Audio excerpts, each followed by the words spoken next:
Hello everybody and welcome to TF1, a show all about Formula One where I, your host, Tinus Ferreira, am the traffic light that maintains law, order and sanity in the traffic that is the world of Formula One. Thanks for listening as always, and since we are once again cursed with no F1 races this week, I would like to introduce the second part of my three-part series about teams that were super dominant in F1. How they became so strong, how they maintained this power over the rest of the teams, and then lastly, how they were finally thwarted and left to die a slow, cold death. Now, if you haven't listened to part 1 of this series yet, where we discuss Michael Schumacher and his Ferrari, please go do so as well. But today we'll be discussing Red Bull Racing, who dominated the sport from 2010 to 2013.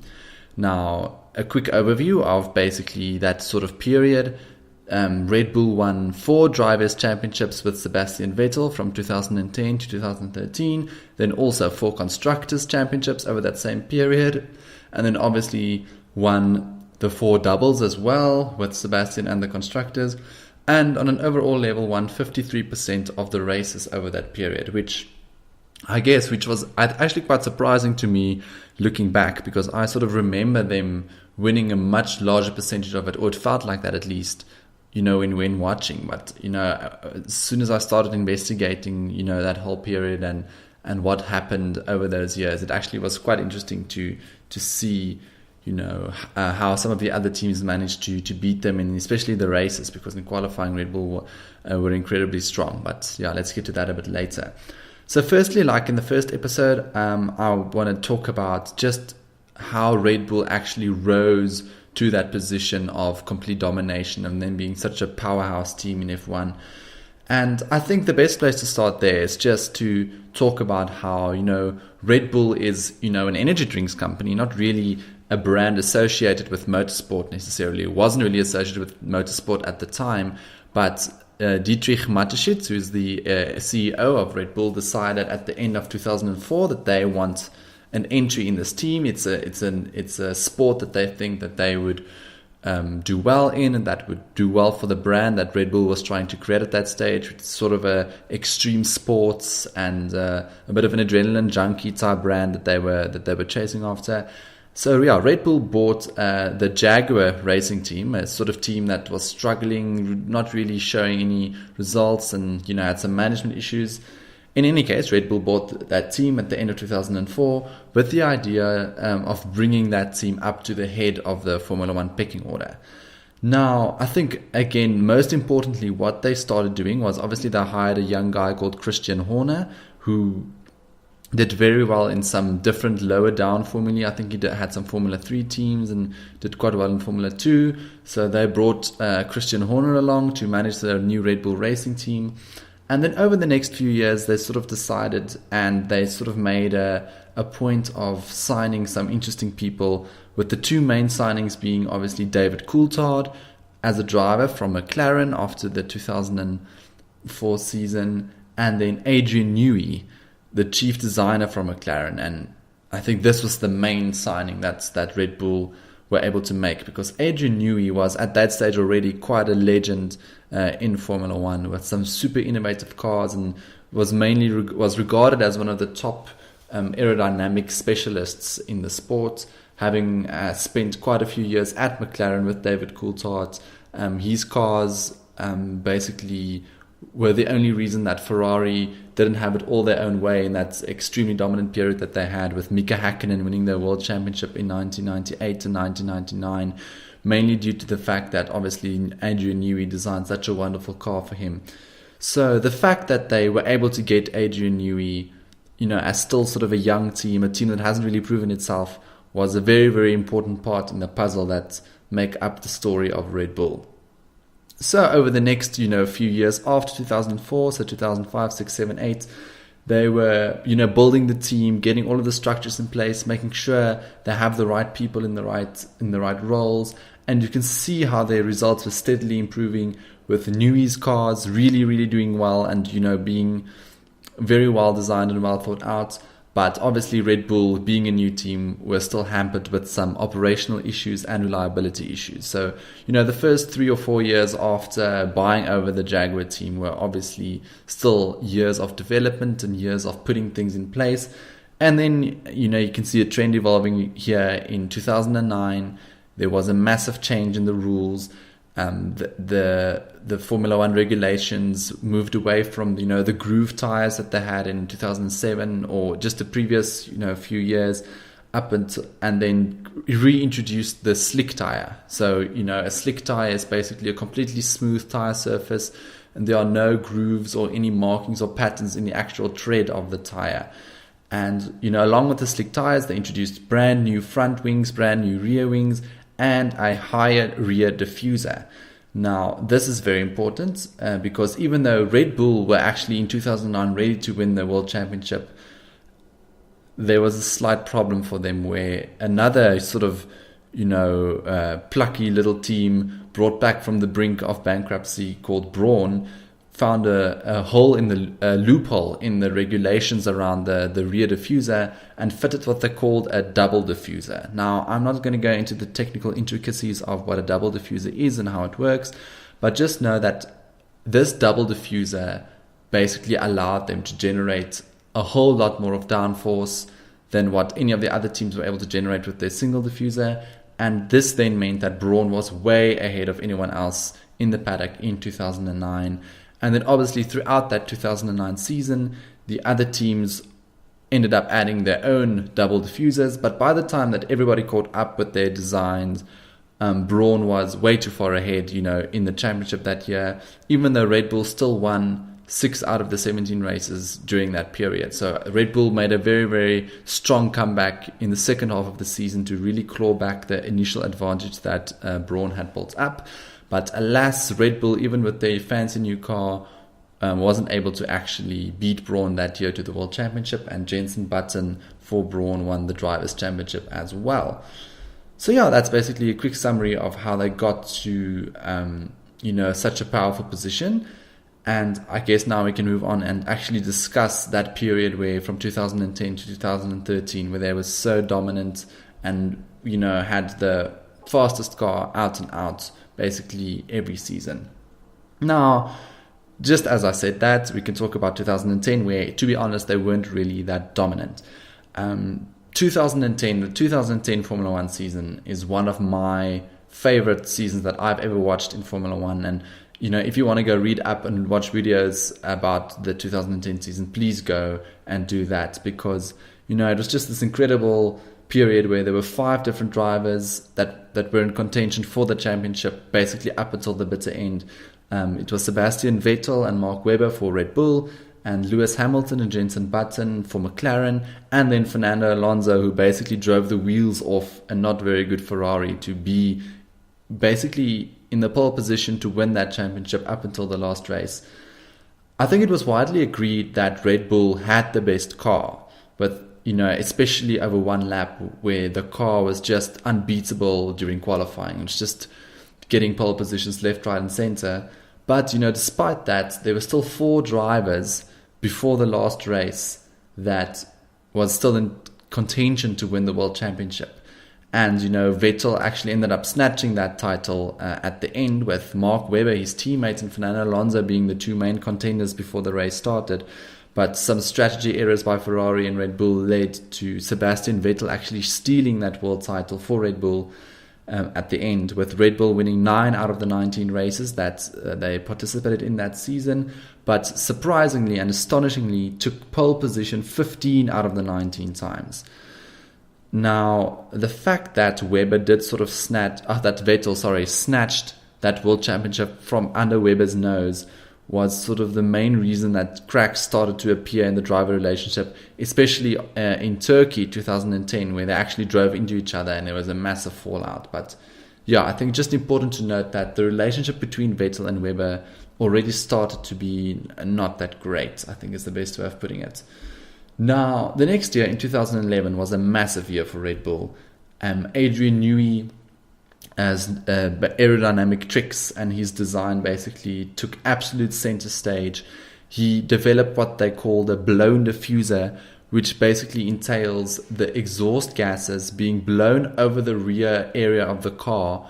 And therefore, it's actually fascinating, but the exhaust gases in the corner basically added to the downforce that the diffuser was able to generate by being blown over, the aerodynamic structures at the rear of the car. So that, coupled with Sebastian Vettel's uncanny ability to really get the most out of that system while driving, made them leaps and bounds faster than anybody else, especially over qualifying. And I think it's very important to stop here and say that a big part of Red Bull's success during that year was actually the fact that Sebastian Vettel's driving style was so perfect in exploiting this blown diffuser. Because what basically happened was they had an engine mapping that basically during the braking phase and the cornering phase of a corner, the engine still revved and produced a lot of exhaust gases that blew over the rear diffuser and aerodynamic structures of the car, pushing it into the ground even further, and resulted in amazing stability in corners and amazing corner speed as well, something that the other teams just weren't able to replicate. And I think, even they tried, many other teams did try a similar type of blown diffuser idea. But I think that's where Adrian Newey's brilliance absolutely shone through, because he came up with the idea and absolutely nailed the execution of it. And that's the thing that made Red Bull so powerful, is this aerodynamic trick that they had, where they were just so much faster in the corners, especially in 2011, where they won 12 out of the 19 races they participated in and took 18 out of the 19 pole positions. So there was only one race where they didn't get pole position, and it's all down to Sebastian Vettel and this blown diffuser of Adrian Newey. So yeah, what an astonishing year for them that was. Now in 2012, obviously, teams were not happy with the fact that Red Bull had this advantage and that they were using this blown diffuser to basically win them all this time.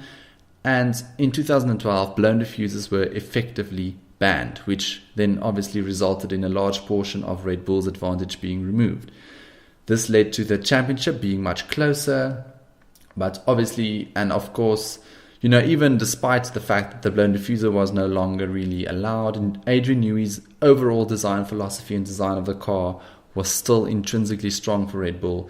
So they still won 7 out of the 20 races, which is obviously much less than what they won the previous year. And it was also an incredibly closely fought season between Sebastian Vettel and Fernando Alonso. Despite everybody agreeing that McLaren had technically the fastest car, the championship was still contested between a Red Bull driver and a Ferrari driver. But that year, McLaren had horrible reliability problems, and Lewis Hamilton actually retired from the lead 3 times during that year, which actually, had he won those 3 races, he would have ended up being the world champion in 2012. So I think we can say that 2012 was probably the weakest year for Red Bull out of those 3 years. But I think they were so operationally strong at that stage and still had a very, very fast car that they were able to pull out the championship double. They ended up winning the Drivers' Championship with Sebastian Vettel and the Constructors' Championship with Vettel and Webber. And then 2013 came along, which was the final year before a massive change in regulations. I think obviously because this is the case, a lot of the teams actually decided to switch their priority from the 2013 cars into the development of the 2014 cars. And this led to 2013 being a massively dominant year for Red Bull again, with Vettel winning 13 out of the 19 races, and then he won the last 9 races in a row to finish off the year. Now, I think in terms of car performance, it was obviously a brilliant year for Red Bull, but in terms of PR, it was a horrible year for Red Bull, where there was the big multi-21 scandal between Vettel and Webber. I think I referred to it in my episode about the inter-teammate battles, where Vettel was basically ordered to not overtake Webber, but ignored the team and overtook Webber in Malaysia in 2013, and it was a massive fallout.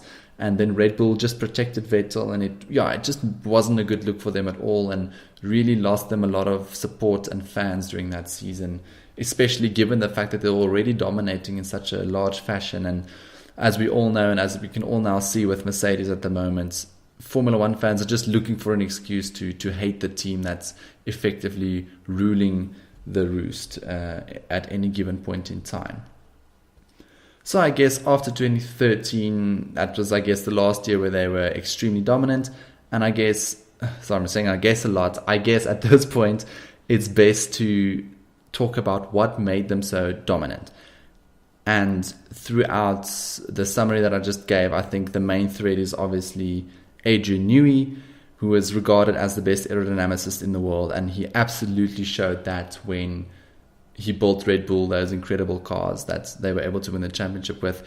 And I think another thing that made Adrian Newey so good is the fact that he understood Sebastian Vettel's driving style and was able to really design a car to optimize that and to make the Red Bull as fast as possible with the driver that they currently had at that stage. And, as I'll get to a bit later, he was probably the number one driver as well. Now, the second thing, and this is a quite often overlooked part of the Red Bull dominance that I think needs to be acknowledged a bit more, was Renault's contribution, where Renault really developed an amazing engine that worked extremely well with the whole blown diffuser concept that Adrian Newey had, and was very drivable in the sense where it was extremely predictable and the power delivery was very smooth, which is absolutely essential for the way that the blown diffuser had to rely on the exhaust gases during a corner to actually operate at in the best way.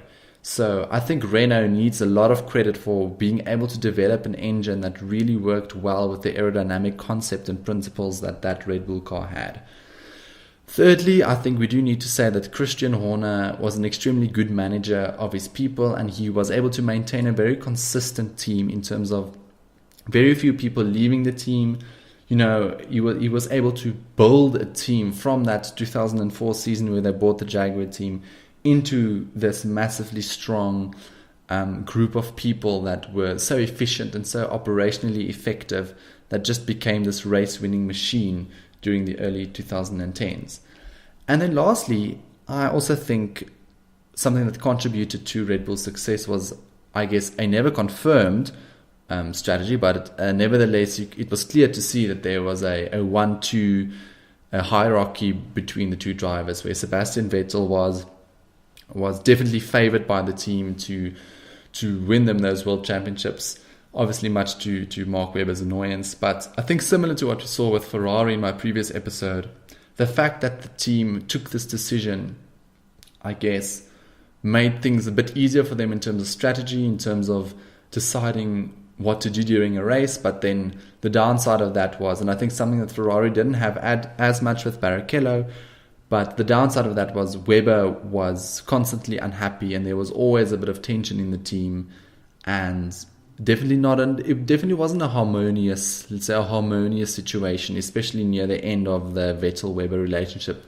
in 2013. And Mark Webber is actually very clear about that in his autobiography, where he says that he would literally go out of his way just to psych Vettel out or to annoy Sebastian Vettel to see if he can't, crack him a bit or make him trip up during a race, which is obviously not what you would want as a team principal or as the head of Red Bull Racing.